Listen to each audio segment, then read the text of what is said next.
Stream has been approved for truth seekers by the DEFCON Truth Alliance.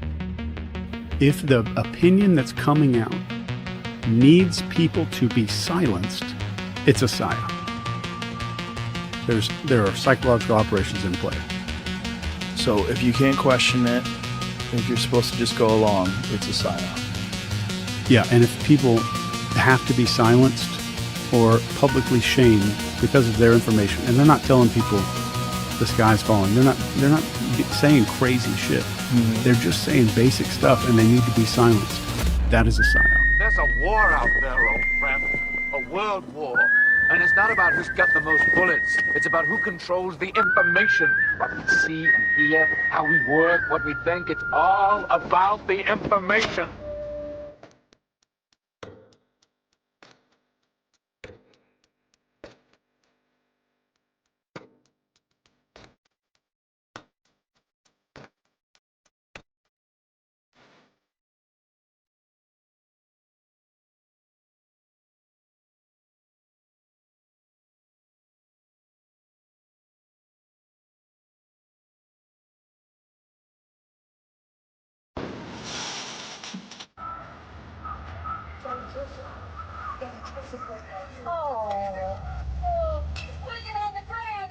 We're the ones that were on the ground. We're the ones that are actually reporting what's going on.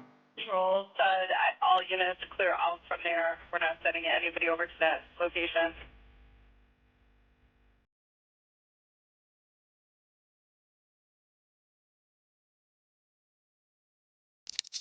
We have an Insurrection Act for a reason.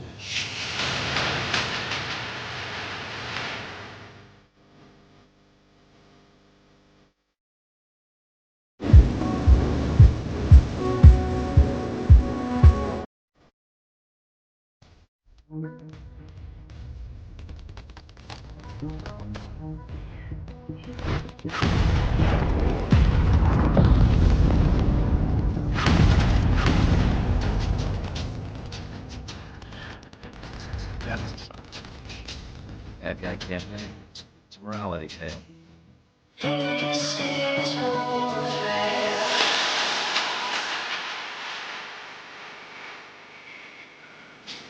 What I see is here, the mind believes.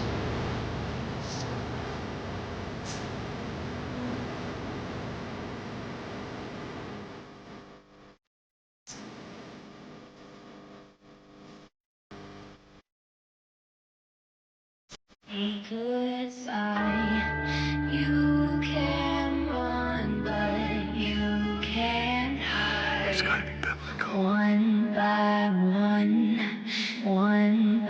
one, say goodbye. One by one, say goodbye. One by one, say goodbye. You can run, but you can't.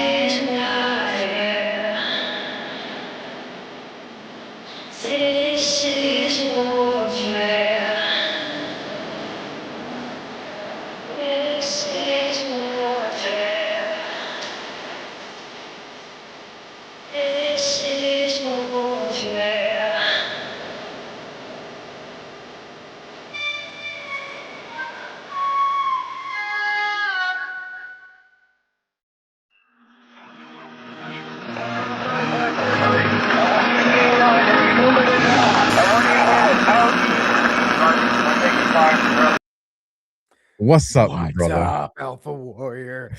Oh my goodness, man. What a last few days. It's been very, very interesting. A lot of things happening in the world. I didn't get to do my show tonight. My son had his last band concert for 8th grade, and he told me today, like, hey, I got a band concert today. I'm like, oh, thanks. So had to go to that. Didn't get to do my show. So I am like hot off the press, ready to like talk about what's happening in the world and a few things that were occurring that we saw that we picked up, and I think we need to get out there and tell some people about. But man, on the big screen tonight on Rumble, it's going to be a fun, exciting night. A lot to talk about. 2020 election, Iran, China, everything under the sun. And Thomas Massie, because I know Alpha's going to mention that.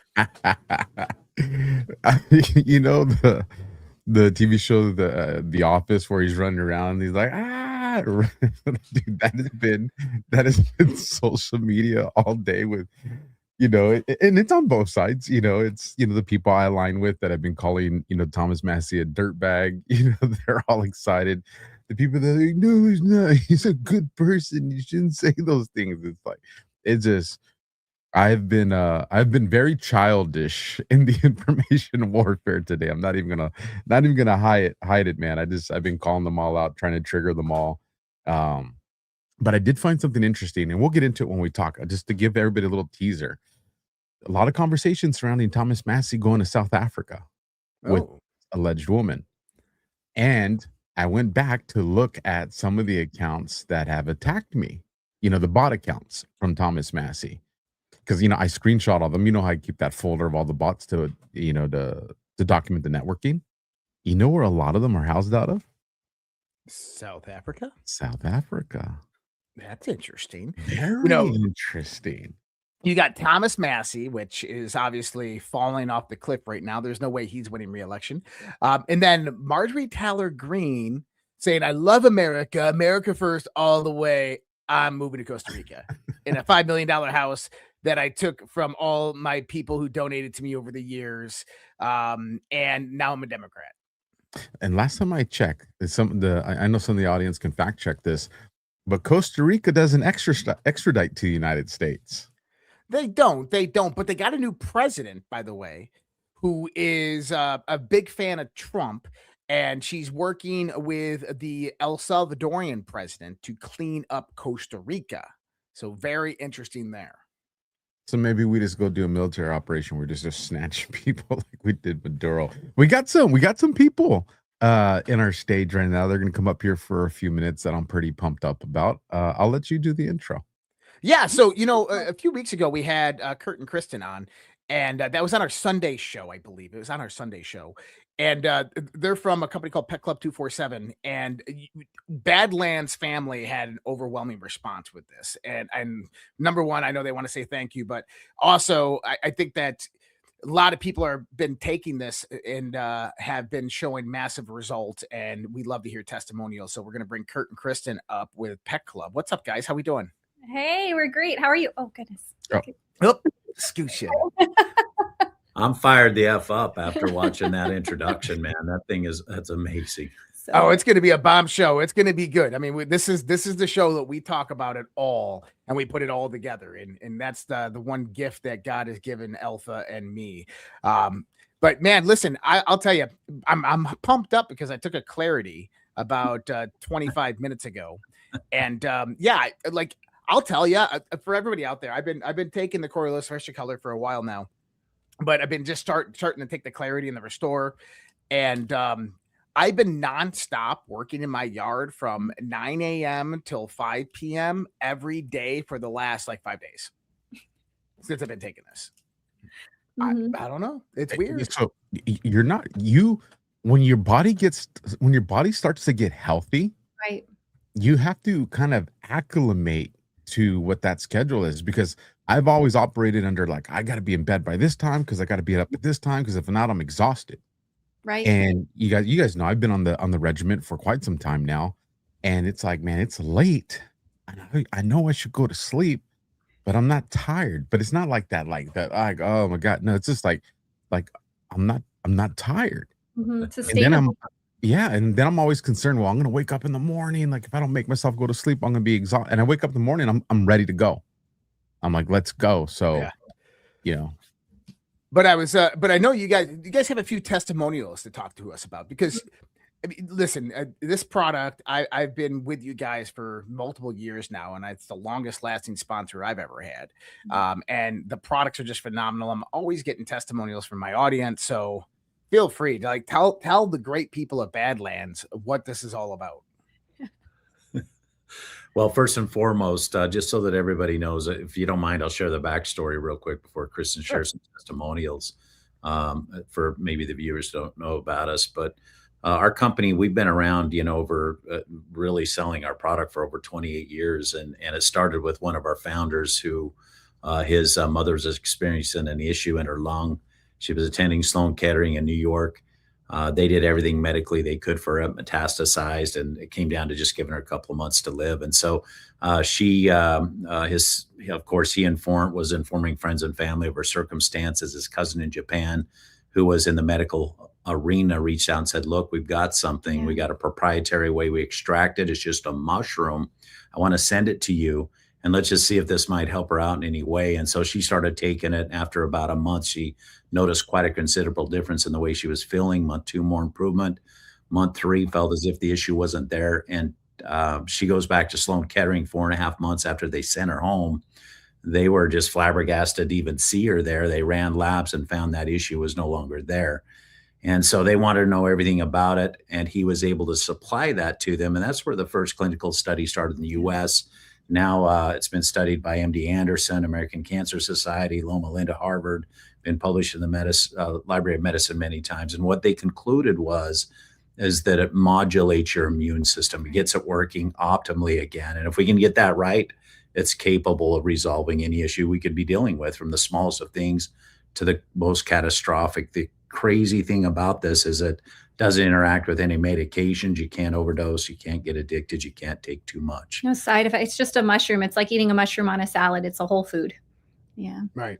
That's what I call it, my foods. Interesting enough, because, I'm very picky at all the stuff that I take, and, some workout supplements and things like that.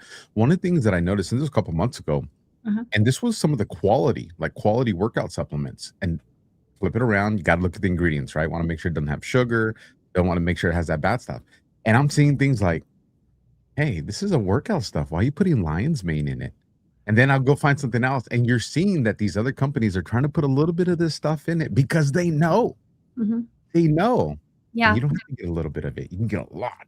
Yeah. And I'm glad that you said that, because it's really important. I'm certified in mycology, and we see so many mushroom products coming out, like you said, just people randomly throwing mushrooms into whatever they're selling. And the challenge with that is there's 3 things that's really important when you're taking mushrooms. It's purity, potency, and the process, how it's extracted.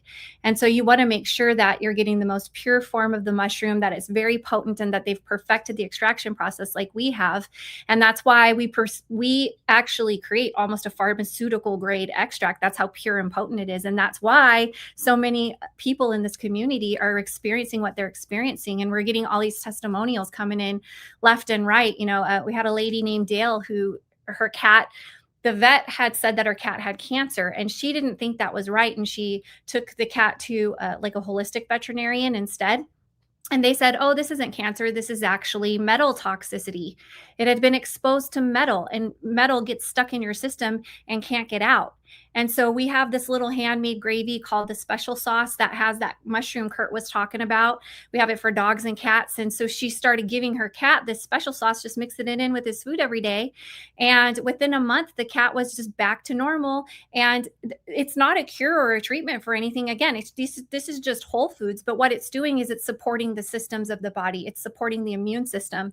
And the immune system knows exactly what to do. It repairs, it rebuilds, it regulates, it renews, it restores and rebalances everything that's happening inside of the body on its own. So if we stop going to like medicine cabinets and looking for treatments and for all of our symptoms and conditions, and we start feeding the body whole foods that support the systems, a lot of this stuff is able to resolve on its own.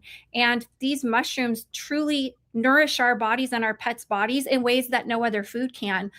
We had someone, I was on a show the other day, and they posted in the comments, because of these supplements, my Rhodesian Ridgeback who was 12 years old when I started giving them to him, Nala is now 16 and a half years old.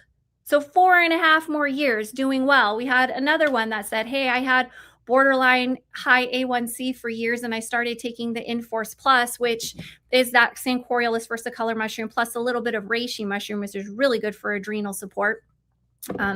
And I had a blood test done, and my A1C went down to normal level, and my doctor couldn't believe it. And this is what we're hearing over and over again. We have Polya, whose whole family has type 2 diabetes, his father, his brother, his twin sister. And I'm going to read this to you because this blew me away. Again, these mushrooms, not a cure for anything, whole foods that support the systems, and their own body was able to recover on their own. So he was not diagnosed with the diabetes yet, but he was at the beach and he got a splinter in the palm of his foot. And I'm just going to read what he said verbatim because I can't. It's a lot to do. So I was very fatigued that day. So I went home and took a 3-hour nap, and I woke up and had a temperature of 108, and my foot was swelling up and wouldn't go down. 3 days later, I went to the emergency room because of the redness and the swelling. My temperature was still 108 and my blood pressure was high. They came back and started me on insulin shots immediately. They were really concerned about me. It took them 9 days to stabilize my blood sugar levels, and the bill was over $30,000. They finally found a splinter on the bottom of my foot and an ulcer between my toes about the size of my pinky. This was an open ulcer with fluid draining from it. They sent me home on antibiotics, diabetic medication, and blood pressure medications. I was told to clean my foot. For several weeks, I dealt with this and was going to a foot specialist and primary doctor. There was absolutely no change. However, I had more fluid coming out and swelling than I had ever seen. And that's when I saw on a show the Enforce and was hearing the testimonials, and I decided to give it a try. At that point, the swelling and redness was getting so bad that it began to climb up my leg, and it looked like I had elephantitis. And then the other leg started to swell because I was depending on it so much. This entire time, I walked with a walker. So I started thinking of my brothers who were not doing well. I went to the doctor. They told me they were going to have to amputate my foot due to the infections. That was on Thursday. I prayed about it. I ordered the Enforce. And then I had them expedite it, and I got it on Friday. The product arrived on Friday. I immediately started to take them 7 pills a day until I saw the doctor on the next Tuesday. The doctor stated to me that they were seeing a turnaround here and healing of about 20 to 30%. And it had only been 5 days since I started the product. Remember, this is weeks of it getting worse and them deciding they had to amputate it. 5 days, his own body really started to change things. He said I was improving so rapidly that the ulcer was healing up, the swelling was going down, the redness was subsiding, and the fluid was slowing down. He mentioned at this pace, I could be off my crutches within about a week and that I wouldn't have to amputate my foot. So I'm so grateful that I saw that podcast and just decided to give it a try. And, you know, that's a pretty extreme story, but, you know, hearing all of these things from just small things like getting extra years with their pets to stories like this, I'm just really proud to be a part of what we're doing. And we love this community. And you had mentioned, you know, we have our longevity pack now, which you get a little bit of a discount, but you get all 5 mushrooms as well as this beauty and longevity gel. And the whole idea is just to give your body that systemic support. But when your body gets starts rebalancing itself and starts regulating all of the systems and the processes, it's incredible what happens indirectly. Like I lost 5 pounds in a month. My mom lost 14 pounds in 14 days. Our son's girlfriend lost 9 pounds in a month. And our other friend lost 12 pounds in 8 days. Like I can go on and on and on. And the goal is not weight loss. They're not like weight loss drugs or anything, but they're just whole foods. And when they're nourishing your body and your body's restoring and reactivating all those processes that used to run optimally when you were young, then it's just a byproduct that you start to maintain that healthy weight balance and things just start adjusting and going back to their normal levels. I can go on and probably bore you guys, but I think I said enough. Well, you're never going to bore us. And the reason being is everybody's dealing with something. Everybody. And it's like, you know, I said this on another show that I had. the world is already throwing enough at us. Social media is throwing enough at us. You know, the economy is throwing enough at us. Work's throwing enough at us. Like, we have to ask ourselves, what are we actively and proactively doing every single day to take care of ourselves, to make sure that we're around to stay in the fight, to make sure we're around to pass on the wisdom and the knowledge that we have to these next generations. And, you know, sometimes that seems very complex when you're dealing with a lot of things. Well, you just got to start with something. And whether it's just, okay, I'm going to order this and start with this, you know, and then I'm going to walk around the block. You just got to start with something. And even though in 3 days you might not notice something, or a week you might not notice something, 10 months from now, all those little things are going to add up to massive changes in your life. And you're going to see that. And then you go forward 2 years and you're like, wow, I'm a different person. You go 5 years and you're like, man, this is who my creator intended me to be. And I was robbing myself of that just because I wouldn't take the first step to start, whatever that start is. You got to move off the X, people. I'll give it to you, Josh. Absolutely. Well, Kurt and Chris, and I appreciate you guys coming on and telling us these stories here, because, you know, is what I just put in the chat. I mean, listen, this is why we do this. It's not like, oh my God, we got to run a commercial. No, this is about helping people. Exactly. And, you know, we've been doing this off of my platform for a while and introduced them Badlands. They had an overwhelming response, and we're already starting to get testimonials in from people on Badlands. You know, we all want to be here for the golden age, and that starts with being healthy, being happy, and being, you know, stress reduced. And with the world that the way it is right now, is these products help people, and I'm happy and proud to have you guys on with us. So I appreciate you guys coming on with us tonight, and we'll see you guys in a few weeks. So appreciate you guys. Thank you so much. God bless. All right. Take care, guys. Good night. God bless you guys. All right. Listen, I know Harvard University is doing these studies right now on longevity, that they have this cocktail. It's a three-part cocktail, Alpha. Okay. 3-part cocktail. And you're supposed to be able to take this cocktail, and it's going to extend your life like 40, 50 years. And it's not mRNA or genetic modification. It's the legit stuff. It removes the methylation and just kind of reorganizes it back to where it's supposed to be. I want to be able to last till that stuff comes around, you know? So we got to use the mushrooms. Well, I think I told you. If I didn't tell you, I know I told the audience. But what was it, 2 weeks ago now? I went out to dinner with my childhood best friends, like the guys that I grew up with. And I told them both about it. And one of them, literally, I think he got it yesterday, but he sent me the picture today of the 4 bottles that he got. Like, this is what I tell my friends and family about. And a lot of it is off something that you told us, and we might talk about it here. If not, we'll probably talk about Overwatch and The Guardian. But we're talking about a 500-year leap in technology over the next 20 years. So what I've been telling myself and my friends and family is, you got to find a way just to survive at least the next 10 years. Find a way, because a lot of the shit that may seem hopeless right now, we don't know what it's going to look like 10 years from now with this advancement in technology. So just give yourself a fighting chance. I'm saving up for my spaceship. I'm saving up for my spaceship. It's just, you know, no, I ain't leaving. I'll get your digital postcards of what the universe looks like, but I'm definitely sticking around. Now, Alpha, we're on DEFCON with a 0 that's not really a 0 there. So we have to talk about a few things. Dan Scavino yesterday, and I can't play the song because obviously we'll get copyright because we're on the YT. But he played Nessun Dormas, the end part again.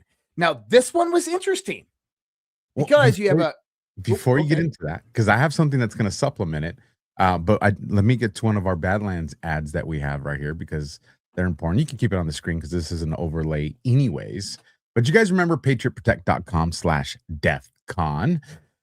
Have you guys check these people out? Patriot Protect finds your personal information on hundreds of websites that are listening to the worldwide and wipes it from the internet. Here's why that matters more right now than it ever has before. Just this year alone, 72 million email addresses dumped on a hacking forum. The conduit breach exposed the social security numbers and medical records of 25 million Americans. The Texas Attorney General is calling it the largest data breach in U.S. history, And the year isn't even half over. This is about more than just hackers, though. Data brokers sell your personal information, your location, your daily movements, your private life to anyone willing to pay. In March, the FBI confirmed that they were buying that same data to track Americans without a warrant. I do not like that.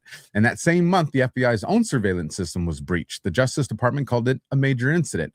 Most services just monitor your credit and then tell you after your identity gets stolen. Patriot Protect removes the information criminals, scammers, and stalkers need to target you in the first place, and the work doesn't stop there. These sites will put your data back up constantly, and the scanning runs around the clock so that Patriot Protect takes it right back down. Scammers prey on people who don't take action, so take action. Patriot Protect's free exposure report shows you exactly what a scammer sees when they look at you. It's a peephole into how much you're worth to them, and it takes 60 seconds. No credit card or sign up required. So what's more expensive, a few bucks a month or having your bank accounts drained? Use code Badlands for 50% off at www.patriot-protect.com/DEFCON.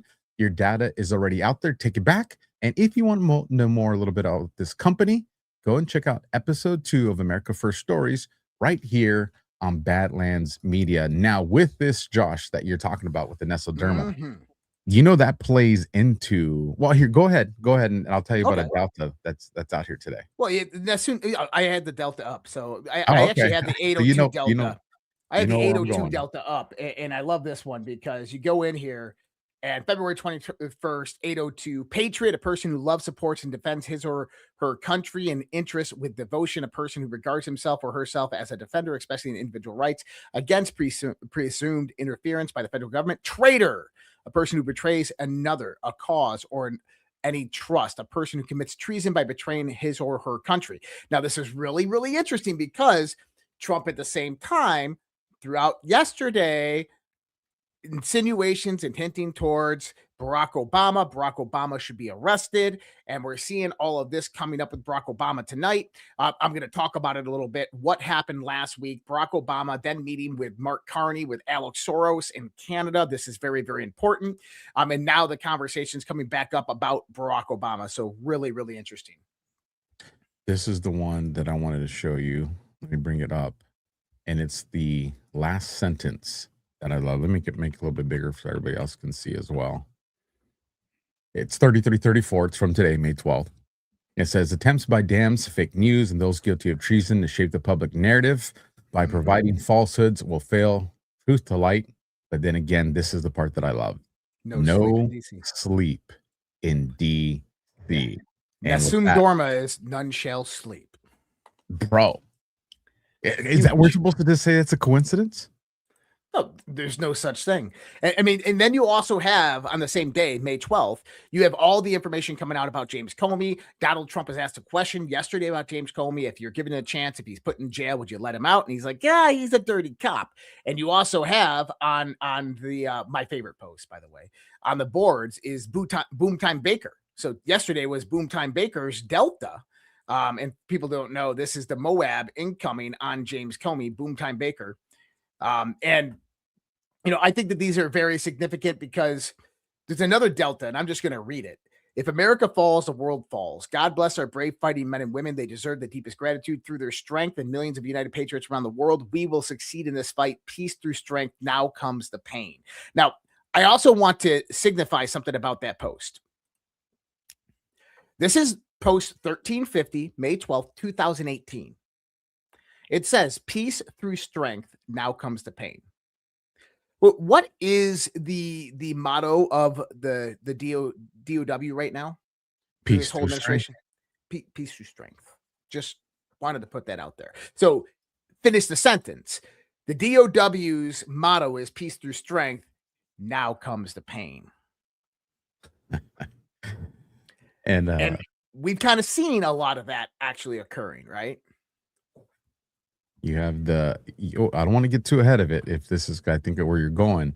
But a few weeks ago, we had told everybody when Trump starts to kind of hoodwink them, you know, or in sports, we call it when he does his juke move, he's going to back off of Iran, you know, the exit strategy. We said you're going to have, you know, the anti-MAGA, anti-Trump crowd that they're going to take it as, see, Iran beat him. He lost. He's retreating. We said they're going to sell it that way.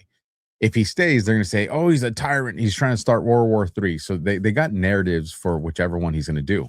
But we said what to look for, folks. I said it. Josh said it. We both said it. What to look for is there relationships that Trump has developed there in the Middle East, like the UAE, like Qatar, whatever you want to say, Saudi Arabia, that when Trump takes this step back, these other countries are going to take a step forward.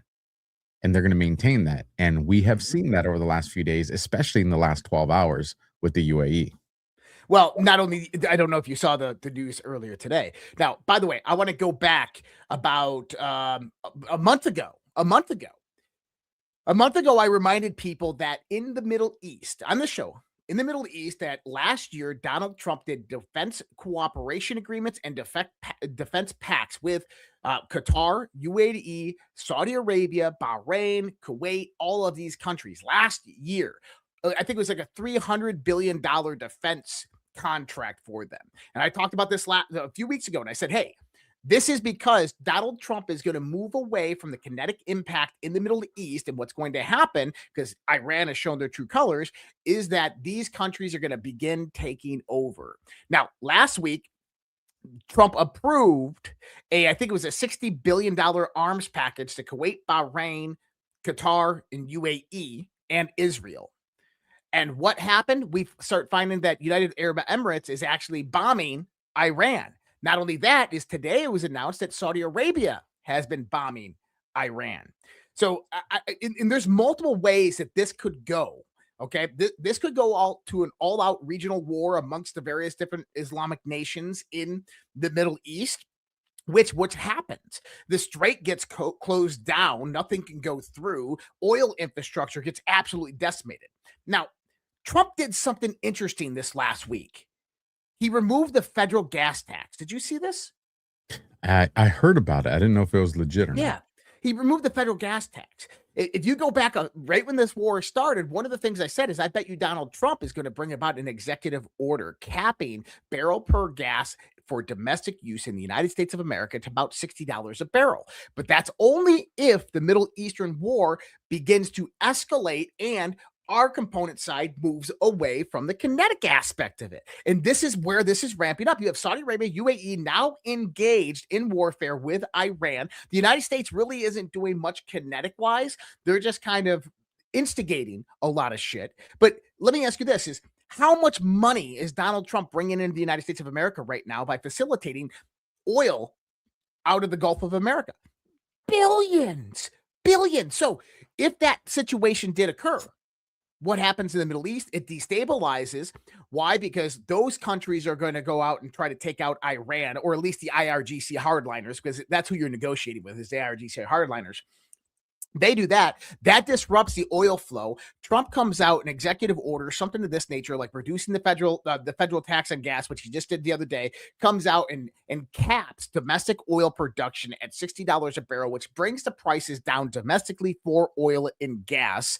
And then the Gulf of America blows up and we become the number one by far, because we already are the number one supplier of oil and producer of oil. But then that skyrockets. That is one of the methodologies of bringing in the golden age. And I know people are like, well, war is bad. Well, yeah, but you have to understand that you have to deal with these old deep state and old guard countries that have operated. You took out the mullahs and the Ayatollah. Now you have IRGC hardliners that are calling the shots. And they got to be removed. You have to beat them at their own game before you change the game. Say that again? I said you have to beat them at their own game before you change the game. Exactly. That's what has to happen. Exactly. And see, the thing is the IRGC has pissed off everybody in that region when they could have been the top-notch people that they claim to be, like, oh, you know, we're not going to hit you and all of this stuff. But instead they attacked outright all of their regional partners. And this could escalate into a bigger war, or it could end it real hard, because we're seeing a transition period right now within the power structures of Iran. And this is one of the things that we've talked about, is that there's 2 to 3 different factions operating in Iran right now. You have the civilian component government, which Trump is negotiating with, and they're being undermined by IRGC hardliners. And there's now parts of those factions of the IRGC that are aligning with the civilian component government. I think that is a lot to do with China, because China has been negotiating with Iran behind the back door, and people will start seeing this come up after the Trump meeting in Iran. But China has been communicating with the civilian component of the government and members of the IRGC. This is why you're seeing, like the other day, when UAE got hit and the civilian government, Peshkian came out, the president, and said, what the hell's going on here? We didn't strike UAE. He didn't even know about it. And then the IRGC came out and said, we didn't do this. Well, because you have independent factions that are operating with no communications, and they are taking orders from the hardliners. So you have that factionality that's occurring, but China's coming in and trying to quell all of that uprising within the IRGC. And I think that I think that's actually going to happen. I think what you're going to see is the power and control moves back to the civilian component government, and probably some type of peace deal in the next few months. But what that's also going to do is, if you have the number one supplier of oil in the world, the number one port of export in the world, number one producer in the world, and Donald Trump comes out and caps domestic oil at $60 a barrel, and then this all ends in the Middle East and oil production ramps back up, what happens to the oil price? They got to compete now with the largest producer and the world's largest supplier of oil that's selling it domestically at $60 a barrel. Free market, baby. Yeah. And OPEC is done. I mean, when you had Qatar leave OPEC, or UAE leave OPEC, you're going to have more nations leave OPEC. So a lot of things are happening right there. It's crazy. It's going to get exciting. I love it, man. And I love the fact that, to just mention China, because China's involved with this, China wants this to get remedied as fast as possible, because again, we can't neglect the idea that we are in an energy race, that's tied to our AI race, and they need that. So speaking of China, Trump gets his China team to go out there, and I love it. For those of you that weren't watching it, they spelled it China. China. But Trump takes his boy Elon. But I thought they were enemies. Well, not only that, is he took a lot of different CEOs. It was announced today that Trump took with him 17 CEOs. How many? 17. And then on the way up there, they stopped in Alaska and they picked up NVIDIA CEO. And now they're all on their way up there. 17 CEOs. That's right, 17 CEOs. Isn't that an Only interesting just number? another coincidence. I'm sure. Here's the thing, man. I think there's a couple errors people make. Are we at war with the CCP? Absolutely. But do we have a sovereign alliance with China? Absolutely. It's understanding the distinction between those two. And when you see Trump making these moves with Xi, it's choking out the remnants of these deep states that exist everywhere. Mm-hmm. And that's really important. And I think that's the part that kind of gets people confused. It's just like, well, there's some people, General Flynn being one of them, that are absolutely talking about the concern that China represents. And it does, but just understand that that's the deep state portion of China. There's a sovereign alliance portion that we operate with. That's right. That's going to help us collapse that. And so just understand there's two different things, just like what we're just finished talking about, what Josh was articulating with Iran, two, potentially even a third faction that exists there. So all that's in play. But well, you said General Flynn. I did. Hold on a second. I wonder what all the haters have to say about this. This is Donald Trump today retweeting the general. Just saying. The 2020 election was stolen. We had a fake president for 4 years. Our country has yet to recover. The corporate media was complicit in the crime. Anyone who uses the phrase election denier can get the fuck out. Enough is enough. Hold these people accountable enough. Now, enough is another delta that has come up multiple different times over and over and over. But look, right there from Trump and Flynn. Dude, he went truth he was savage mode, bro. Like he was reposting all kinds of goodies, which was good. But I love the fact that he goes and he strategically reposts the general, America's general, and to put it out there. And I think that's important. I also wanted to make sure that we talk about, since we're talking about oil and the Gulf of America, is Cuba. You know, Cuba. Cuba. Not I'm talking about Cuba Gooding Jr. But what does Cuba look like here in our formula of things that are about to unfold? Well, I think that we're going to have some type of regime change in Cuba over the course of the next few months. I don't know if people saw this, but today you had reports of the CIA working with the Mexican military and police department that executed through a car bomb a head member of various different cartels in Mexico. And Mexico came out and strongly denied the CIA's involvement and said that this had nothing to do with them, but we all know. And I think that you're going to start seeing something very, very similar happen in Cuba to the various different mafiosos that control Cuba. And I think that Cuba's already really been negotiated. What did you think about Venezuela and Trump's comment about the 51st 51, baby. Listen, to our neighbors to the north, right, that are hanging out on the porch. Listen, we're going to bring you guys on. Patience. But if I had to prioritize Canada versus Venezuela, let's rock 51st state with Venezuela. And then we can bring Canada on the back end. I mean, come on, it's all working out. A shorter trip than Hawaii. I'm telling you, Trump is trolling the shit out of the deep state right now. Yep. There's not one single region that he's allowing them to kind of sit and analyze, because as soon as they start to, boom, he's over here. And again, folks, don't forget the Strait of Malacca. I'm gonna keep saying it. He's doing it to them all over the place, bro. You know, we talk about the word, discombobulated, and yes, we see a lot of people that are trying to track what's going on getting discombobulated, but I'll tell you who's getting discombobulated more than anybody, and it's the deep state. Mm-hmm. I mean, there's just a lot. Well, so did you happen to see the State Department's post yesterday? The laser one, or which one? No. This, I mean, number one is the fact that this is coming from the U.S. State Department is crazy. Last week, the United States refused to participate in the UN's review of Global Compact on Migration. The United States objects to the Global Compact on Migration and UN efforts to facilitate replacement migration to the United States and our Western allies. UN agencies systematically facilitated mass migration into America and Europe, even as citizens of these nations called for restrictions on migration.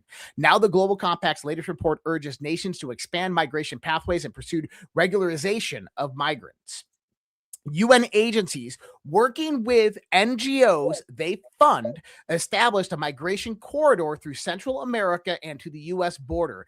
As the American people suffered under an unprecedented wave of mass migration, the UN was on the ground pipelining migrants to our southern border. UN officials greet migrants along the route through the deadly Darien Gap. UN-funded NGOs handed out maps to migrants en route to the U.S. after facilitating mass migration to the United States. UN agencies condemned the deportation of illegal immigrants. As Europe endured sustained migratory pressure, UN officials staffed all ends of the Mediterranean migration route from the coast of Libya to the shores of the Aegean to the islands of Greece. Then UN agencies condemned frontline states who refused to open up their borders. While the United Kingdom faced unprecedented illegal boat crossings, UN agencies condemned plans for deportations. UN officials lobbied aviation regulators to prevent the deportation of migrants, an appalling violation of UK's national sovereignty. The Global Compact on Migration claims to support safe migration. For the citizens of Western nations, mass migration was never safe. It was introduced new security threats, imposed financial strains, and undermined the cohesion of societies. The United States will not legitimize global compacts that enable mass migration to America or Western nations. Under President Trump, the State Department will facilitate re-immigration, not replacement immigration. Now, I find this huge because it is a direct admission from the State Department of the United States of America of all the conspiracy theories that we were talking about from 2020 to 2024. Hey, they are dropping people off in Venezuela. They're dropping their passports. They're coming up through the Darien Gap over the Bridge of America through the Darien Gap, coming up the Darien Gap, and they're being led by cartel members and NGOs, UN representatives, because that's what was going on in the Darien Gap. That's where they segregated everybody and put them with their cartel handlers. The Catholic Charities and Jewish Family Services. In the cartel handlers that took them all the way from Panama to the Mexican border would rape them, they would murder them, they would smuggle drugs, and they get all the way up to the southern border of the United States of America. And this is where it was getting really interesting, because the cartels during Fast and Furious had built massive warehouses. And Nino even talks about this because he can see them.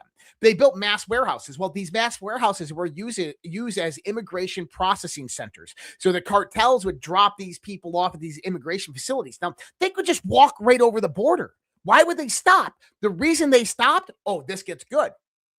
So the UN set up within these warehouses, and the NGOs took over the operation. So when the illegal immigrants would come in, what they would do is they would process them in this facility in Mexico, right over the U.S. border. And how they process them, they ask them who their contact is in the United States of America. They give them a wristband. They give them their cell phone. They give them all of this information. They call up the State Department under Biden. This is where it gets interesting, people. They say, hey, we got illegal immigrant number 1 and number 2. They're going to Chicago. The State Department came back and said, okay, well, here's their 2 plane tickets. They leave in 1 week, so make sure that they come over. Here's their room and board per day for the next 7 days. And guess what? It was up to $10,000 a week per illegal immigrant in these facilities that the U.S. government was paying with your taxpayers for illegal immigrants in Mexico to NGOs. The NGOs were feeding them beans and rice. Guys, this is the part that nobody's talking about, but this is a clear indication that the State Department, they fucking know, and they're talking about it. And because if you want to get into the darker section of that, then we get into the child trafficking. And we know this from people that were working in the federal government that were in charge of this tracking and realize the anomalies. These kids who were separated from their families would be delivered to a house of a gang member. And then all of a sudden the person, we'll call him I hate to say handler, but the handler that's transporting the kid, the transport people, realize they're going back to the house. And then they're like, this is like the 12th time that I've been to this house with another child. And so these were the people that became whistleblowers. So you literally have the State Department that was aware of this because whistleblowers came forward with this information. They were removed from their posts, but they were coming saying, we are transporting kids to addresses of gang members. And it's like, we're talking more than 10 kids. Yeah, that was happening in Arizona through the CPS program and through HHS. Health and Human Services. This is what was testified in Congress. This is what the State Department and DOJ alluded to last year when they said that Blinken, the Secretary of State, Biden, they're all implicated within human trafficking. And I bet you would probably even see charges if they move forth with this on that. I 100% think we're going to, man. And that is going to be one of the major things that feeds into RICO. And I don't think it's going to be at the front end of it. I think we're going to see the money laundering mechanism. I think we're going to see the cover-up mechanism. I think we're going to see all that stuff. And as all that starts to, when people start to realize all these crimes took place, the fraud took place, the money laundering took place, the cover-up took place, then I think that's when you get the D class of these other things, which is going to show the child trafficking, the human trafficking, which we know led to even darker scenarios that takes us back into a conversation that we've had several times with what was really going on with Epstein. That's right. Now, did you see that the other day, John Brennan came out and he did an interview where he claimed that there is a legion of deep state operatives in the DOJ and the CIA resisting Trump's orders. Now, I find this crazy because what happened today with OMG Media? Well, before you go there, I've had this clip up. This is the clip that I have down in the thing. Perfect. Yeah, play it. Let me bring it up so everybody can see it because I wanted to make sure we talked about this. Trump says these people are dirty. Todd Blanche says we're lucky to have Trump involved in this. Kash Patel says I have a bat phone into the Oval Office. He has succeeded largely in turning DOJ and the FBI into political arms of his political operation. What still exists in the system to slow that down? I think, as Liz mentioned, there's still a legion of professionals in the law enforcement environment, Department of Justice, as well as the CIA and other places, the ones who are refusing to follow politically motivated prosecutions, those who are refusing to support any type of political activities on the part of the Trump administration that are inconsistent with the authorities, the responsibilities of the intelligence community, law enforcement community, and Department of Justice. So we have to rely on these individuals to stand up to their professional responsibilities, and also to the courts, to the judges, to those judges who in fact took an oath of allegiance to the law, not to a political party, not to a person. And, I'd like to think that there are still some members of Congress. Certainly, I'm looking for the Republicans who at one point had spoken out against Donald Trump and had spoken in support of the law, but they seem to have just totally caved. And I think, as has been said, what has happened to our institutions is really going to have longstanding damage to these institutions. So before you run with this, the dude is literally talking about his guys, the Legion, his guys that are in the apparatuses right now. That is insane, bro. He's literally saying, I know it's speculation, but it's educated speculation. He's literally telling Cash, my guys are telling me everything you guys are doing. That's right. This is a warning. This is a warning that he is putting out there to Trump. We have all of our guys already in place. Now, it could be a ruse because he's scared because he's going to get indicted, or he could be serious. Well, something happened today. James O'Keefe put out 2 videos.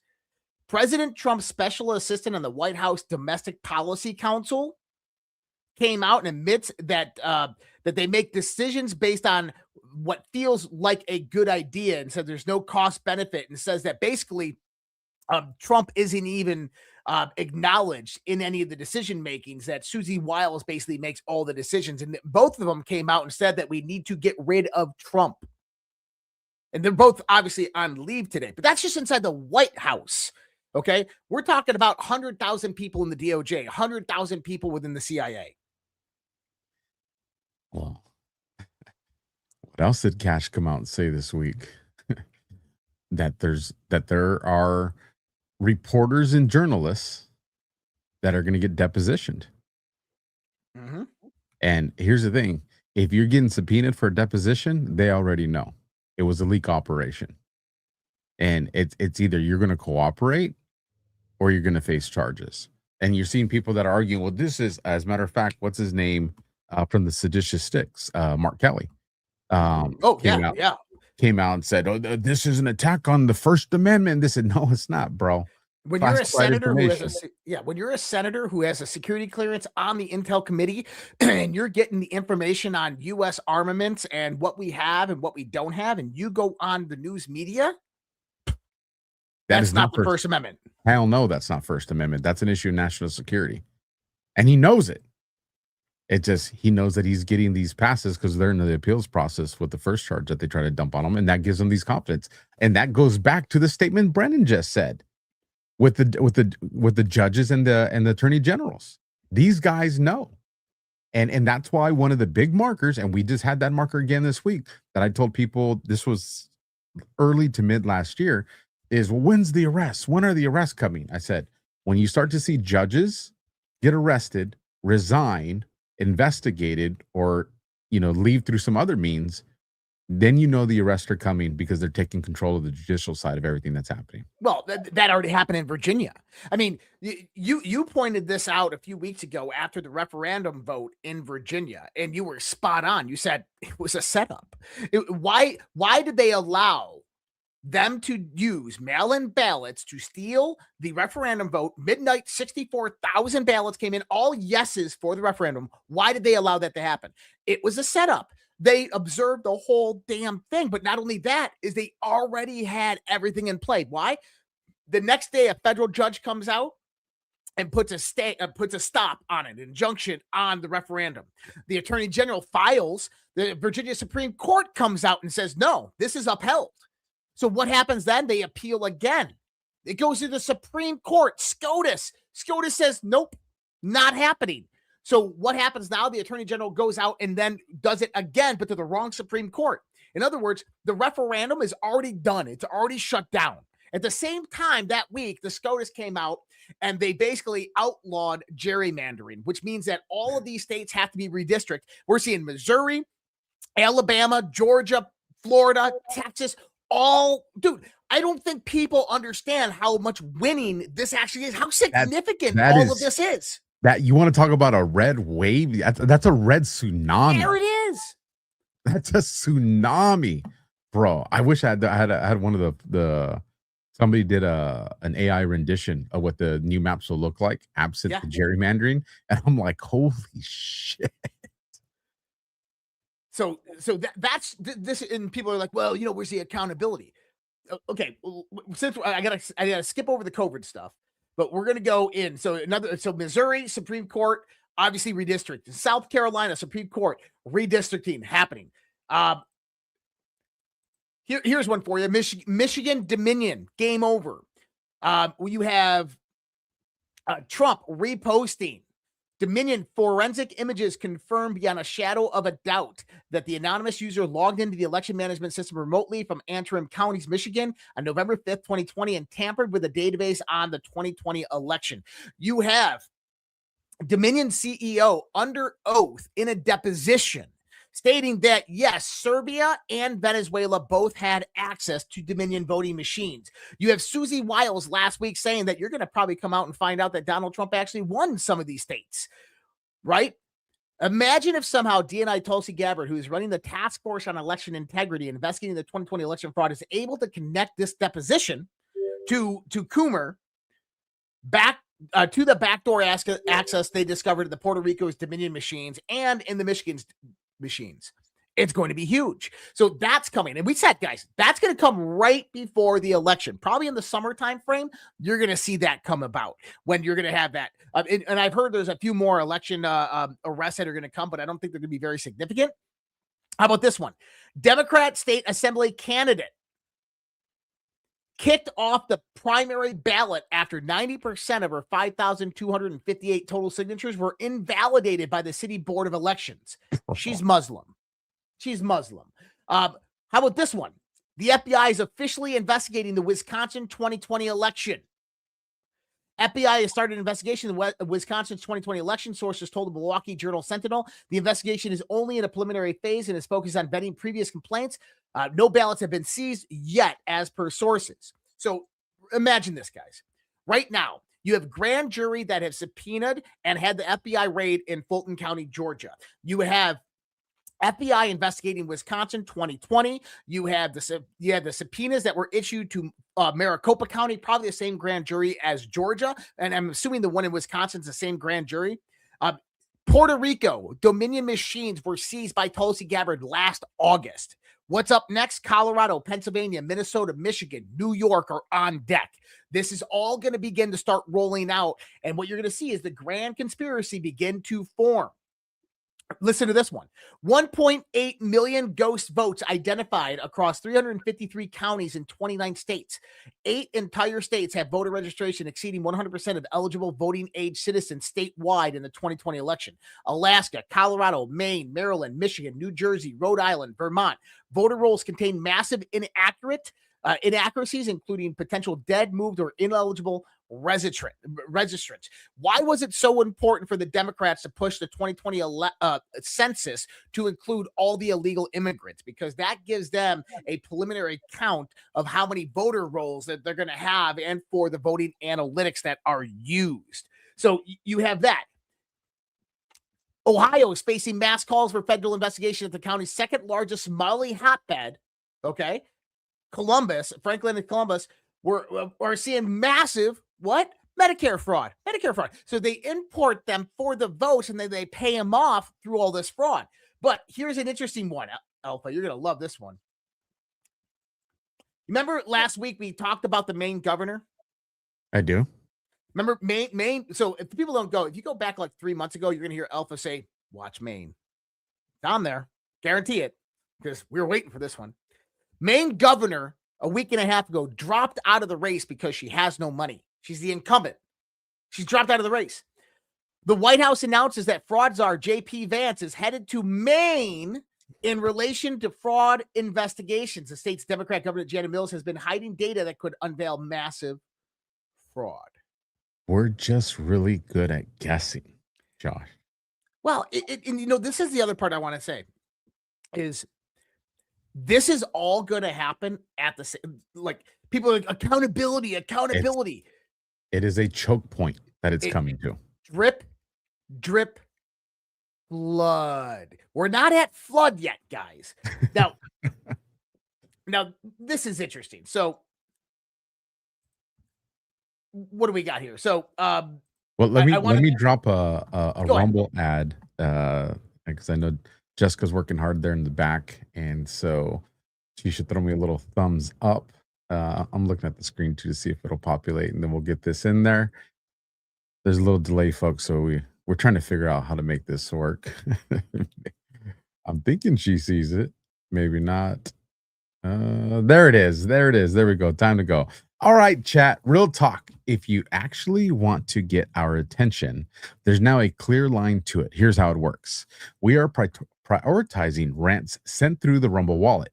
If you send one, we see it and we will respond. Simple as that. Questions, hot takes, stuff you really want to get us to react to, don't bury it in the chat.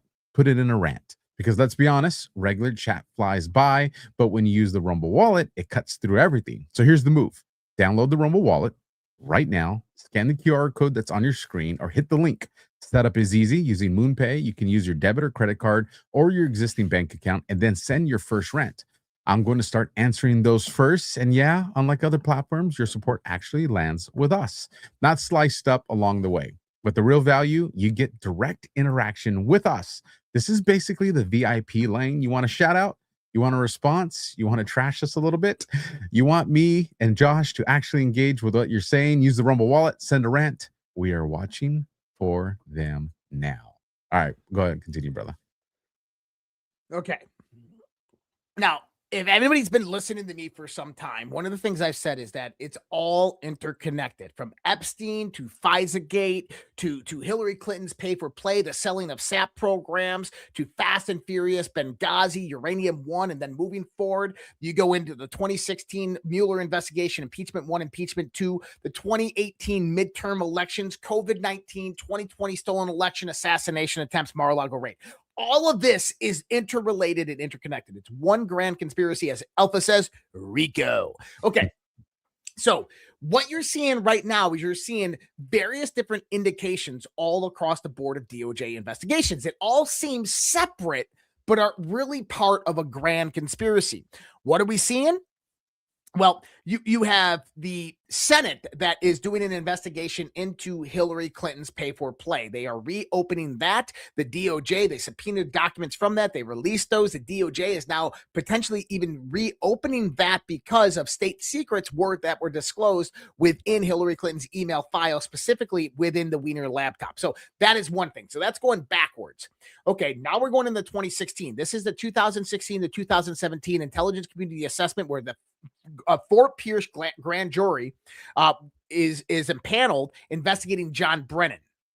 Now, James Comey just got indicted, but they're saying that James Comey's probably going to face other charges other than what the 8647 charge is on that. I wonder what that's going to be. It's probably with the grand jury that is investigating John Brennan as well, because James Comey was directly involved in all of this. But that is the implication of Obama. So if anybody wants to look at that grand jury, think of FISA-gate, because that's what really that is about. And the focus is on John Brennan, but there's massive amounts of co-conspirators that play into that situation. Okay, so now you're in 2016, 2017. Well, what happens in 2018? And by the way, you have to go back to 2016, July timeframe. Lenny Bernardo to Open Society Foundation. There's an email that was declassified last June by Tulsi Gabbard, the DNI. And in the email was from the Open Society Foundation's executive director, Lenny Bernardo, and he was talking about Julianne Smith, who was Hillary Clinton's foreign policy advisor for her campaign, stating that HRC has agreed to move forth with the Russian smear campaign on Donald Trump. And then in the email, Lenny Bernardo is explaining this to another Open Society members and says that We don't have the information right now, but we're going to have Threat Connect and CrowdStrike, two companies that we work with, get this for us. And if you remember, CrowdStrike was the one company that was operating within the DNC, the IT company. Okay, now you fast forward 2018. 2018, what happens is George Soros goes out there and funds governors, secretary of states, and attorney generals across the board in massive blue states, in red states, to get this blue wave passed in 2018, which I lived in Colorado. I lived in a red county, and that county went completely 100% blue, which was unheard of. And this happened all across the United States. Why? Because of George Soros bucks, because of the deep state's reach. Now, why did they want those specific people in place? Well, that would make more sense when you get into 2008, 2020, but we'll get into that in a second. 2019 comes. In 2019, you have Trump's perfect phone call with President Zelensky of Ukraine. The perfect phone call, Trump says, President Zelensky, do you have the server? You know, Burisma, CrowdStrike. I'd like to have my DOJ take a look at it. Why was that so important? Why did Eric Cimarella, who happened to be the 2014 CIA operative that worked with Victoria Nuland to secure funding for the Maidan massacre in Ukraine to topple the Ukrainian government? Why did Alexander Vindman, the other Ukrainian national who moved here as a kid and had a green card, why did they blow the whistle? Why did they just got, by the way, people didn't know, Eric Cimarella got indicted along with the former ICIG, just got indicted 2 weeks ago. That's huge, okay? Because that's pertaining to this part right there. They did it because they knew if Trump got that server that he was talking about, CrowdStrike, Burisma, yeah, that's the same company that Hunter Biden was on the board of directors for. If they got that server, it would be over for them. So they went out there and they tried to take down Trump with the second impeachment, and that came through illegal whistleblower procedures, which those guys were just indicted for. So what happens? They didn't stop them then. So now you go into 2020 and you have COVID. COVID gets released, and Anthony Fauci. So what you have is September 2019, Trump signs an executive order authorizing the creation of mRNA vaccines. This is a month and a half prior to Event 201 with Johns Hopkins University, Bill and Melinda Gates Foundation, the WHO, of where they have a novel coronavirus that spreads from a wet lab in Brazil, and they have to develop an mRNA vaccine. It's a global exercise. So he signs the executive order in September, and then COVID hits in late December, early January of 2020. And this is utilized, and here's the big key part, this is utilized to bring about mail-in voting, mail-in ballots across the board in every single state. And how do they do this? The attorney generals and the secretary of states. The secretary of states are in charge of state elections. They came out, they changed the rules, they sent it to the attorney general for approval. The attorney general approved it. Mail-in ballots went all the way out there. They stole the election. What happens after? The majority of those states, they took those cases to the Supreme Court. The Supreme Court's ruled that the attorney general and the secretary of state do not have the power and authority to change the laws passed by the state assemblies, the state houses. And so therefore they were unconstitutional changes. That's why George Soros needed them there in 2018. So what happens? Well, they steal the election. Trump leaves office. You have them go and raid Mar-a-Lago 3 months later. Why did they raid Mar-a-Lago? On January 17th, 2021, Donald Trump received the redacted and declassified version of Crossfire Hurricane, of FISA-Gate, of all the documents in a binder called the FISA-Gate binder. This was a red binder. If anybody remembers us talking about the red binder. He took it with him when he left the White House. The day that the Biden administration came in, Gina Haspel reclassified it. And then they said, oh, Donald Trump's in possession of state secrets and classified material. How do they know that? Because they're the ones that fucking reclassified it after he declassified it twice publicly.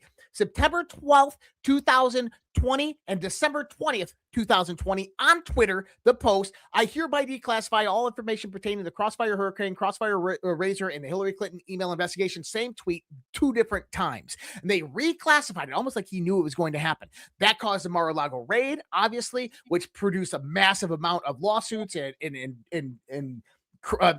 trials and all this stuff, Trump to get indicted. All of this good stuff, which we're finding out now is all bullshit. We're finding out now is nothing more than weaponization of the DOJ. So what do? They try to assassinate him 3 freaking times, and they can't stop this guy. Now, here's the key to put it all together. It is all coming out right now. You have the 2020 election fraud. You have COVID-19 fraud. You have the ICA 2016-17 ICA coming out. You're going to hear stuff about the Crooks assassination. That's going to be coming out here in the next few months. But this is what I want to point to right here, because remember, this is a string that you begin to pull and it all begins to unravel. Before you continue on, you had Devin Nunes that goes on and does an interview a few days ago, and he hints towards that Mar-a-Lago raid and what you're talking about with that ICA report. So I want to play this short clip. It's under 90 seconds. So let me bring up, and I don't know if you've seen it or not, but if you haven't, I want to get your thoughts on this. I'm going to try to get out as much of this information and get it declassified as possible. So you believe that they raided Mar-a-Lago because they were looking for this? They were looking for the intelligence community assessment, your report on Russia's influence campaign targeting the 2016 presidential election. That's why they raided Mar-a-Lago? I believe it had to be one of the things that they were looking for. Because look, that report is pretty damning. If people take the time to read it, it's 45 pages. It spent, we had a dedicated team that spent nearly 2 years down at the CIA looking through this. It was blocked from getting out. And the reason that report is so important, right? That's, let's just dumb it down. Simply put, we went through every single piece of intelligence that existed. And if anything, it was clear that if Putin was going to do anything, he probably wanted Hillary Clinton to win. But in fact, if you just apply a little common sense to it, the fact was that nobody around the world thought that President Trump was going to win in 2016. Same with Vladimir Putin. He didn't either. And so when you go through that was the intelligence. Every piece of intelligence that existed we went through it. It's in that report. And what do we know? After all this, after all, Trump and Russia and collusion, the two people that didn't collude, Trump and Russia. Now, did you catch one of the things that he said there? Because this is a show that our Zero has a little stick through it, right? Mm-hmm. They never thought she would lose. Never thought she would lose. So it's interesting too, because Devin Nunes just stepped down from the board as CEO of Trump Media Group and is now working with the DOJ and the DNI full time. And I bet you could potentially even see him come in. Now, here's something interesting. Last week, Dr. David Morans, the NIAID assistant to Anthony Fauci, the kind of second in charge of NIAID, was indicted. Now, there's co-conspirators mentioned. We know it's Peter Daszak, Ralph Barrick, and all these guys, but he was indicted. And why was he indicted? For covering up the lab origins of COVID-19. But yesterday, the statute of limitations ran out on Dr. Anthony Fauci. And people are like, oh no, why didn't they indict Fauci? They said, just wait. Because, and I know you don't like Rand Paul, that's okay, but he's very hell-bent on this one. CIA scientists concluded that COVID came from a lab leak. Then someone scribbled out the conclusion at 2 a.m. and changed the report. Tomorrow, a whistleblower testifies before Rand Paul's committee in Senate. The COVID cover-up is unraveling. And I bet you're going to find out who gave those orders for the cover-up. And so let me provide some clarification to all the panicans, because Trump put out a post a few days ago, I think it was on the 8th or the 9th, where he said panicans are going to have a bad week. And why is that? Because he knew everybody's going to start flipping out. The statute of limitations. And it's what me and you have always been telling everybody. Yeah, you don't have to worry about the statute of limitations because they haven't told yet, because there's a criminal enterprise that's operating under the doctrine of the Continuing Conspiracy Act, or doctrine, how you want to look at it, right. Which means that statute of limitations clock hasn't even started yet. Well, because I saw the argument yesterday with some people. Well, why not just arrest him on the perjury? Because we know he did the perjury. Because if that perjury is related to any other case that's part of RICO and you arrest them, these people, whether you like them or not, have an obligation to discovery in the judicial process. That's their constitutional right. And you jeopardize all the cases that are out there. And so what you're going to see is when they got that entire package ready to be delivered, then you'll see the indictment. Now, I see a lot of people in the chat saying, but Biden pardoned Fauci with AutoPen. And people are like, yeah, well, you can't prosecute him for this. Hold on. A pardon only operates up to a certain extent.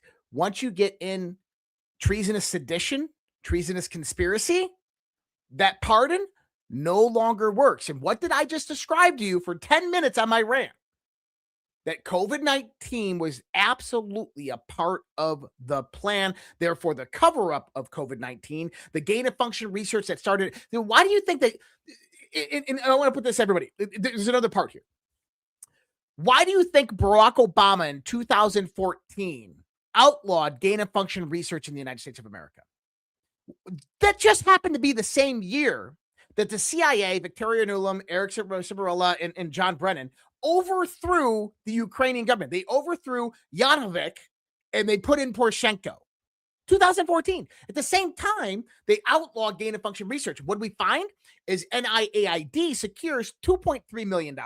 They send EcoHealth Alliance with Peter Daszak, Ralph Baric, over to the Wuhan Institute of Virology the same year that Chinese generals from the CCP, from the PLA, are coming out and talking about biowarfare, the new edge they have over their adversaries. And where they all out of? The Wuhan Institute of Virology. So that's one angle. But Let then me do what a else shout out happened? real quick because I know the haters are watching.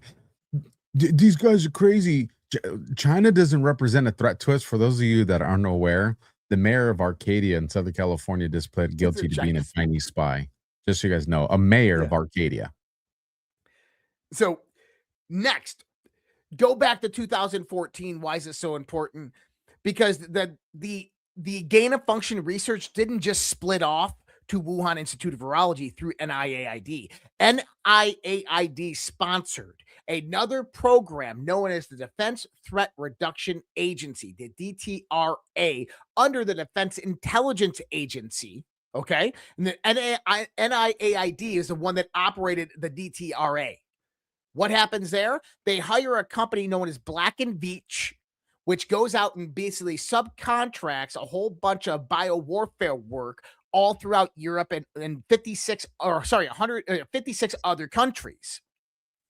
Primarily, they had 72 biolabs, level 4 biocontainment labs in Ukraine that in the 2008 biocontainment or the Biological Warfare Act 2008 post September 11th, they were going to repurpose all old Soviet biolabs. Well, they couped Ukraine 2014 and they went in there in 2014 and took over these biolabs, 72 of them in Ukraine. Black & Veatch goes out there, gets Merck out of Germany to go into these biolabs. You get another company, Metabiota, that comes in and basically a pandemic preparedness company and starts contracting with Black & Veatch in the Ukrainian biolabs. Now, that's very interesting because number one is you have Hunter Biden in Burisma. Burisma is in the Eastern Donbass in Ukraine on the board of directors. Burisma was obviously included in this in the CrowdStrike stuff, but Hunter Biden's company, Rosemont Seneca, invested a massive amount of money in a small little company called Metabiota. A small company called Metabiota, who was a preparedness planning company operating in Ukraine at that same time that the Defense Intelligence Agency, through the DTRA with Anthony Fauci over there making the decisions, put that information in there. And why did Putin do his special military operation in Ukraine? Why did he go out there and secure the 72 biolabs? Because 14,500 people in the Eastern Donbass who are Russian origin were being slaughtered through biowarfare out of these biolabs. And what did DNI Tulsi Gabbard just announce 2 days ago? Just wanted to bring this up as an aid to what you're talking about. That's all. Okay. And what did DNI Tulsi Gabbard just release 2 days ago? Do you know what it was? What was it? And for those that don't know, shout out to Blue Canaries who put this together and then had it stolen by some other guy. But this is U.S. biolabs that are in Ukraine, what Josh is talking about. That's right. So Tulsi Gabbard is putting together a task force to investigate the various different level 4 biocontainment labs around the world clandestinely created by the United States of America, with over 124 biolabs in 56 countries. Now, why is that coming out at the same time that David Morans at NIAID just got indicted? At the same time that the statute of limitations ends up on Fauci. People start putting it all together. This is a grand conspiracy that's coming together, and you're seeing the Lego pieces start to click. click, click. You want to, speaking of Lego pieces, because we've been so damn accurate, why not push the envelope? But this one's kind of easy. You want to know how we're going to get confirmation outside of them just directly telling us, which I don't think they would do that. You want to know how we're going to know very soon if Comey's actually working with this DOJ? How's that? This is how, folks. Just remember, you heard it here first with Josh and Alpha. If you guys remember my case, right? FBI raids my home and arrests me January of 2021. Case gets dismissed January 13th of 2025. Almost 4 years to the day. Well, that's a long time for a single felony charge that the FBI is coming after me. Why? Well, strategically, we were trying to push it out that far because we wanted to get because we knew it was going to go to jury trial, and we wanted to get either the trial or the appeal process as close as we could to a Trump administration. A lot of faith hanging on that Trump would win, but again, we were right. Anybody can do this. It's very expensive to do, but you can do it. Now, I don't have the money, Josh, that James Comey has. Mm-hmm. Some would argue maybe not the connections, at least the connections he once had. Comey's hearing right now is set for July of this year, so a few weeks from now. Now, it's probably going to get postponed a few weeks, maybe a few months. If we see Comey go to trial or come to a plea agreement in under 6 to 9 months, he is 150% working with the DOJ folks.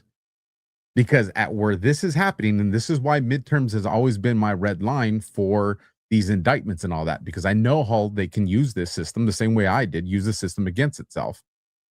If Comey allows his trial or plea hearing, however it plays out, to happen in less than 6 to 9 months, that is definitive proof. I will put my name on it that he's working with the DOJ. So if you guys want to know, I've said from the beginning, as Josh has said from the beginning, he's snitching, right? That is, I'm telling you, folks, if we see that happen, definitive proof that he's working with the DOJ. what else do we got? I mean, there's a We haven't even gotten to the Massie part yet, bro. We're so fired up. Let's go to a soft disclosure ad. I've heard that this thing's absolutely hilarious. I haven't had a chance to see it yet, but the scuttlebutt is that this is pretty cool. So we'll come back with this soft disclosure ad, and maybe we could talk a little nasty.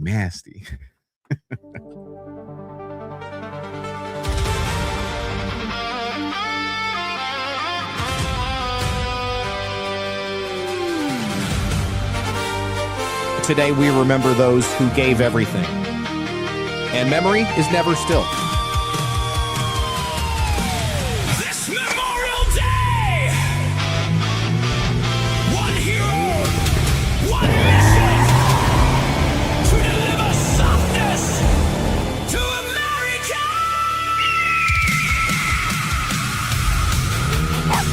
No, Gigi, we can't stop for snacks, dude. We have to deliver all of these soft disclosure gift cards. He goes by Zach Kane. The motion detector!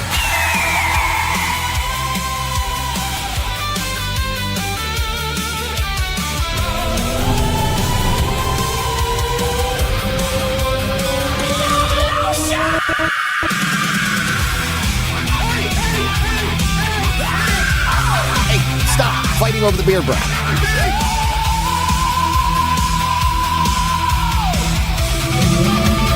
Life finds a way. Hydrate your elbows, moisturize your soul. Feel the rhythm together. You feel alive and let the lotion roll.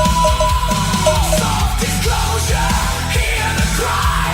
Maximum softness, do or die. Muffin, hit it.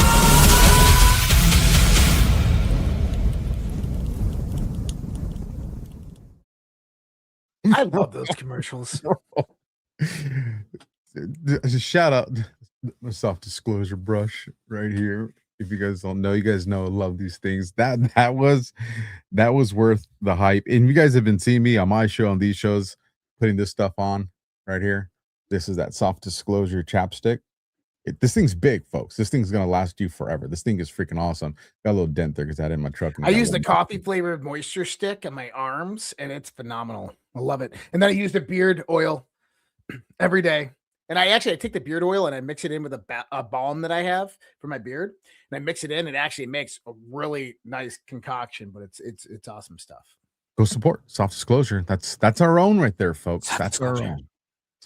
Dude, they put in the Chinese alpha, dude. I was like, what? I love they did. Oh, that was good. All right, man. Let's get into this. Some people are saying Alpha predicted the future because yesterday I did my show Just Alpha, and the first major theme that I put out there was Thomas Massie caught. Now this preceded any of this stuff coming out, so people are like Alpha, like bro, and I'm like, no, I got lucky, right? Coincidence. But we're here. You have this woman that came out, something West, right? Is her name, and she makes the allegation that she starts to date, that Massie comes into her DMs and that they end up talking. She's trying to push something for, I believe it was veterans or something like that. And they make this connection. So she's seen Massie, and this is sometime within like a 4 to 6 week window after his wife dies. And so, no allegations of anything illegal at this point. 2 consensual adults. You can look at the morality of it, but that's a separate argument, but nothing illegal yet. During the course of the relationship, and this is the interview that she does under oath with an attorney. And actually, I think he did a phenomenal job of interviewing her, whether he believed her or he didn't. He conducted the interview like strategically perfect. And during the interview, she says that the reason they end up breaking up is because he starts to pressure her to do some stuff that wasn't normal sexually for her. And so she doesn't want any part of that. So they separate. But during this time, he gets her a job with Congressman Sparks or Parks. I think it is Sparks, right? No, it's Victoria Sparks of Indiana, Sparks. Representative. Yeah. So he gets her a job with, Massie gets, his girlfriend a job with her. Well, after they separate, a little bit of time passes. She gets this phone call that she's no longer employed working with the Congresswoman. So what happens? She's like, I haven't done anything that warrants me getting fired. So she opens up an ethics complaint. Yep. Gives Massie a heads up, says, hey, you're involved in this. Massie ends up telling her that, because of the relationship part of it, hey, I'll give you $5,000. You sign an NDA and just go away. He rejects it. That's kind of where we're at here. Now, she makes an allegation. Well, I'll say she makes a statement and people can kind of take it where they are. There's a whole nother bag of worms that can be unfolded here. But she makes a statement that he offers her this money, this $5,000 through an undisclosed fund that he has known as Cal Money. Yep. Which potentially could lead to something that maybe is a criminal investigation. But nonetheless, you have this guy, right? Massie, the one that I've been calling out, right? And everybody gets pissed off when I call him out. That's been talking about transparency. That's been talking about, these women and these victims, and this information needs to get out there. That's been talking about the slush fund. Literally talking about the slush fund used to make women go away. And now you have a woman that's making this allegation against him. Now, there people will say, yeah, but it's a week before the elections. I'll agree. Strategically, absolutely. Nobody will ever admit it, but no one's ever going to make me believe that this wasn't timed strategically for his election. Hell yeah, I'll concede to that argument. But again, Thomas Massie created the rules, folks. When him and MTG got all those ladies with the Trump's protecting pedophiles, Trump's in the files, that were all standing behind him. Remember, Massie allowed that to happen with zero evidence. He allowed that. Now to start corroborating her story. A lot of people don't like her, but Laura Loomer and a few others have done some phenomenal work. What Miss West also articulated was that they took a trip to South Africa together. And so they went and they have photos of Massie at an event that's there. And they also have photos of Miss West that's there. So That it corroborates that they were both there in South Africa at the same time. I mean, is it circumstantial? Could it be coincidence? It could be, but when you zoom out and you look at the totality of everything, here's the thing that I think I bet she has evidence. So why? If you remember a few weeks ago, Massie went to an event in Kentucky, and we made fun of it because it was funny, but this shit's gonna rear its head. I haven't seen no one post it yet, but I can guarantee you, I didn't do it just because I didn't have time to do it. But at that event, there was a bunch of guys, right? And on their shirts, it said Massie's Nasties. And I guarantee you, folks, tomorrow or probably in the next few minutes, because some of you are going to go look for it and post it. Just give me and Josh a shout out. Just say you heard it here. But if you guys go find them, I know they're out there unless they're scrubbing the internet right now. But and Massie's right there smiling with these dudes, and they all got shirts that say Massie's Nasties, and that shit is gonna blow up in his face because sometimes it's just divine. I'll tell you what, man.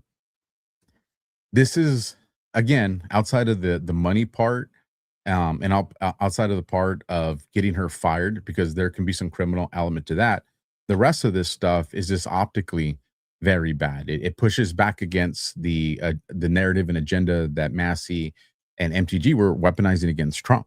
This is, to me, politically, if it gets corroborated, this is just going to just absolutely destroy him. Oh, I agree. And I think that just it coming out right now is kind of the damage is done. And MTG obviously heading out to the Costa Rica. That's really interesting. And you know,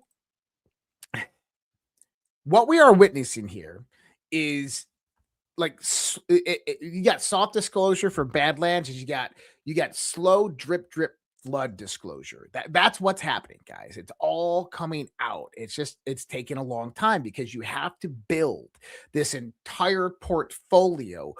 You can't tell the people, you have to show them, and this portfolio must be built. And you got to remember, Trump just posted it the other day. Who's the main target? Obama. That's who all these agents in the deep state work for, is Obama. Now, with Massie, I think Massie's going to get taken down. Now, Massie's part of MIT, these Ivy League schools, and this is where it becomes really, really interesting because, you know, one of the number one places of recruitment for intelligence agencies is out of major universities. But we also know that some guy out there uncovered what was actually in Hillary Clinton's classified SAP program emails. That was this guy right here. It was the universities and professors who were getting the contracts to work on these SAPs that were being sent over to China. China comes in and takes over these professors. So interesting today, Harvard's neurotech trader defects to Beijing. Ex-chemistry chair now forges CCP's AI super soldiers after just 2 days in prison. This is a true story. Now, I want people to understand what this actually is. You remember when Trump came in the administration, this last administration, and he started targeting the universities? Yes, he did. This is I why. think Columbia was the first one that he went after. I think it was. It was Columbia. It was Harvard. That's right. So you have these various different professors that are now jumping ship over to China. Why? Because they were agents for China all along, and China had mass compromise. What else do we have here?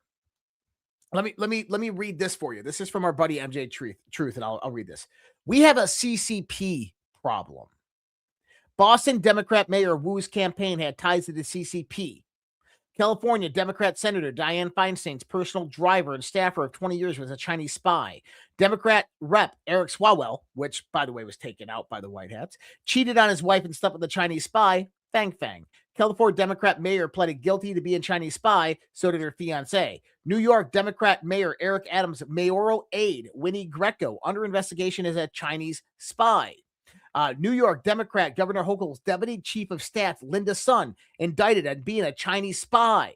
Virginia Democrat Governor Abigail Spanberger took $50,000 in campaign cash from a CCP member and electric vehicle tycoon. Hunter Biden and the Biden crime family, Democrat, had business relationships with the People's the PLC. It's actually the PLA, the People's Liberation Army. We have a Chinese infiltration instead of invasion. We have a Chinese problem in this country.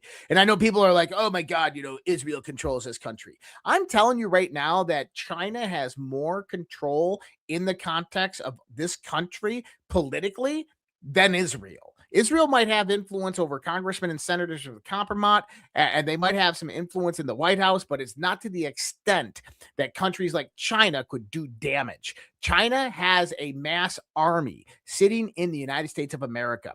Over 2 million military-age males came over the southern border from 2020 to 2024, and they are all dispersed throughout our country. You've heard about when the UN meeting happened and they found that honeypotting operation with over 150,000 cell phones in a network that was discovered. That was Chinese. A few weeks later, 300,000 cell phones in New Jersey. There's thousands of them across the country. You heard it a few years back when the Chinese police station was busted in New York running illegally. Well, guess what? There's thousands of them throughout the country. You've seen the makeshift biocontainment labs throughout the United States in warehouses and storage lockers. There's thousands of them. Understand that this is a very, very real threat. And be like, well, I thought China was part of the Sovereign Alliance. There's a difference between the factionality of China, the PLA, China's deep state, what we call the elders. If you don't know what that term elders means, you need to research this a little bit in the sense of the CCP. As you have members coming in and out of the CCP, as you have a functional board of elders. In other words, it's called a deep state. And it was ran by Jintao for the longest time. They've tried to undermine Xi Jinping for the last few years, and they've been thwarted at every angle. But they still operate in a lot of different respects. And one of them is infiltration of what they're doing. So just keep that in mind, that there is a massive infiltration of the Chinese in this country, and that I wonder if there's connections with Massie in that. And don't forget that CCP Chinese influence is deeply rooted in the state of California. And shout out, I want to make sure I give him his love. Who is it? Frederick Leathers went and found us one of the photos, Josh. Let's let everybody enjoy Massie's nasties right there on the screen, folks. This one at least, has some others that are in there. But there's some others that are a little bit more flamboyant and have nothing but dudes. So I definitely see memes in the future on Massie's nasties. Love it. But I mean, other than that, we talked about the Comey. Oh, the Fauci and the Rico. No, we pretty much covered that. I put that in the notes too. About we didn't want to get him on the perjury. So no, I think we pretty much covered everything that we wanted to cover tonight, brother. What do you got coming up the rest of the week? And then we'll get into these Rumble rants. A few different things. I mean, I got my show continuing tomorrow. We have Overwatch and The Guardian Thursday night. But yeah, just a lot of work during the day. I got a lot of things I have to get caught up on. It was a long weekend of yard work. So what about you? Well, we have tomorrow. I have a double header, folks. It's going to be a long night. We have Operation Gladio, and then we will have part 2 from yesterday's show. So it'll be Just Alpha part 2 tomorrow night. And then Thursday, you'll catch me in the morning on Badlands Daily with CanCon. You'll catch me in the early afternoon, early evening on SitRep. I think we have a guest coming on SitRep this week. That's supposed to be pretty cool. And then after that, you have me on Overwatch and The Guardian, which of course will be fun. If you guys can just assault, and I was just checking, we have almost 2,000 people watching on YouTube right awesome. now. So for those of you that are watching on YouTube, go find Red Pills and go find the Alpha Warrior Show on there. As a matter of fact, those links should be in the description over there on YouTube, and we could definitely use your guys' support to follow our channels and our content out there. So with that, I'm going to bring these Rumble rants up on the screen in just a moment. I didn't see any super chats come in, so it looks like we just have these. And we'll go to the bottom like Kim K. $5 coming in from Larry5673. Absolutely awesome intro. Yeah, definitely shout out. Make sure you guys go and search that logo in that intro video and give that guy some love. He created it for us, and the guys he's got skills. $10 from NC Cheney. Guys, may want to look into the Ark of the Covenant a little deeper. Good information about the manna not being food, but instead being monoatomic gold. The Ark was one of many in the ancient world and a static capacitor. Got my attention on that. Sounds interesting. Oh, I love that. It might be a good Overwatch in the Guardian show. The Ark of the Covenant, and I like that idea. Shout out Blue Eyes 88, right on, who rated the stream for us. Thank you very much for that. $2 from DJ Kid. He's got a Rumble link there. I'll drop that in the private chat, Josh, if you want to vet it. while I go through these things, you will have it there. You now have it in there in the private chat. $5 from Princess of Galindo's. Thank you guys. Always a great show. Alpha question: Hilton or Bianco? Here's where I'm at. I know Trump endorsed Hilton. I prefer Bianco. I know people don't like the fact that he took a knee with BLM. That's a whole argument for a different show. But I know Bianco is going to be very aggressive in giving California back its Second Amendment, amongst other things, and that's huge for me. Hilton is more of a business guy. I think he would have an approach like President Trump. So I really don't see either one as not working out good for us. I just have a preference with Bianco because I know law enforcement needs restructuring, but it needs to be restructured the correct way. And he's a guy that understands that. Hilton doesn't. Hilton will do great business-wise, and I think either one of them was probably still going to take the other one into their administration. That's just my personal opinion. But like I said, I will be voting for Bianco, but I don't see either one being bad for us. So hope that helped right there, Princess of Galindo's. And that was the Dallas TV show intro for whatever reason that was. What? Oh, you guys are crazy. $2 from Keith O'Higgins. I think when Cuba, and disclaimer, folks, because it's Keith, I think when Cuba gets mentioned, it's code for Gitmo. Just like the big, beautiful ballroom, Gitmo got renovations and bigger for a reason. Put on your red shoes and dance the blues of a. Well, Keith, you kept it clean. I actually do. I like that interpretation that you have there. $20 from RPG 3573. Wow, donations are sparse tonight. Here's a thank you for your hard work. Well, thank you for that, RPG. And then $100, the Boom Diggity. Definitely looks like RPG got her attention. I am standing on my chair saying, hell yeah, marching Josh's energy. Love it. Why? You guys want to know? Pet Club. You want to be like Josh right now? Get you these things. This one's empty. I have the other one in the pantry. But I'm like, I'm going to have to start taking an extra dose before I do shows with Josh. Bring it back to Keith O'Higgins. Disclaimer, dollar for dollar. I think with the propagation of OnlyFans and other Jewish porno sites on the internet, every young man's computer can be classified as a wiener laptop. You are just bad. Bad.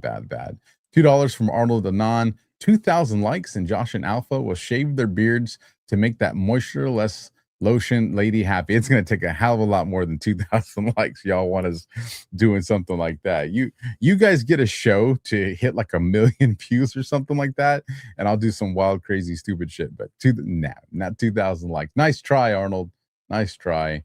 $10 from Roleary910. Hey guys, what is your email address? I want to send you my near-death experience story. Also read a few years ago that Obama toured the biolabs in Ukraine when he was just a senator. I heard he was out there. I didn't know he was out there as a senator. That's pretty interesting.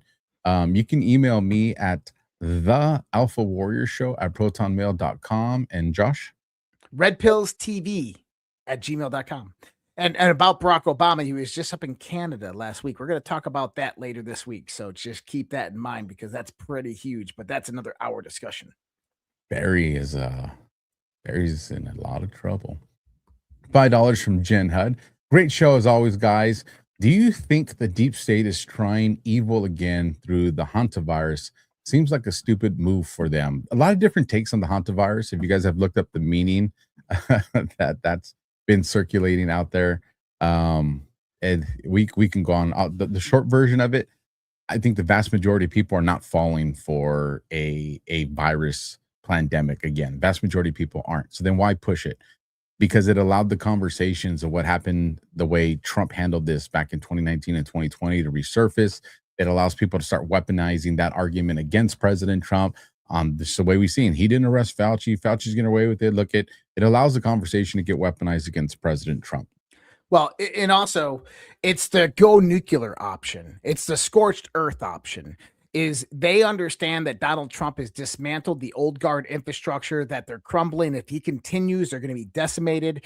The deep state is being taken down, and that this is their warning. But like John Brennan came out and said, we still have all these people in the DOJ and in the CIA. This is the globalist warning. Donald Trump saying, hey, we still have cards to play. Don't screw around. And they think they can wait Donald Trump out, but he's not going to stop. He's slowing down. And we have 15 Tony Boss, gifted 1 subscription. Thank you for that. $10 from True Deplorable. Cash told Maria they have rolled the 2020 election fraud evidence into the grand conspiracy case. So are all the election cases you mentioned earlier separate from that? Love y'all. I got to sneeze real quick. So I think that it's different from like the DOJ and the FBI. The FBI is the investigatory agency, where the DOJ is the prosecuting agency. And so I don't know how they have them separated. I didn't want to blow your guys' eardrums out with the sneeze. Some cases are going to be absorbed into the RICO case. Some cases are going to be predicate cases. And technically they could be blended into both. It's just going to depend on how they approach it and who's what. But you're going to see a mixture of both. Yep. A lot. And they're going to go pretty far back, which is going to be interesting. And then last one from Victoria OB. Is Sunday Q After Hours still a thing? Did you just skip this? Yes, it's still a thing, folks. Mother's Day. You guys got to hang out with mothers on Mother's Day. And happy Mother's Day to all the moms that are out there watching the show. Happy late Mother's Day. But yes, Q After Hours will be back this Sunday. So with that, we did everything. Do you have one of your cool jams that you want to play on the way out? We haven't played one of your songs. Yeah, we can play one. You'll have to turn off YouTube, I think, though. All right, folks. If you're watching over there on YouTube and you want to see one of Josh's songs, migrate over to Rumble right now as fast as you can. Again, on YouTube, you guys, smash the heart, hit the thumb, subscribe. The content was free. We'll catch you on the next one. Thanks for supporting us. Yeah, and let me pull this up. Man, which one do we want to play? Oh, it's so hard. We'll play this one because I think that this is where we're at right now.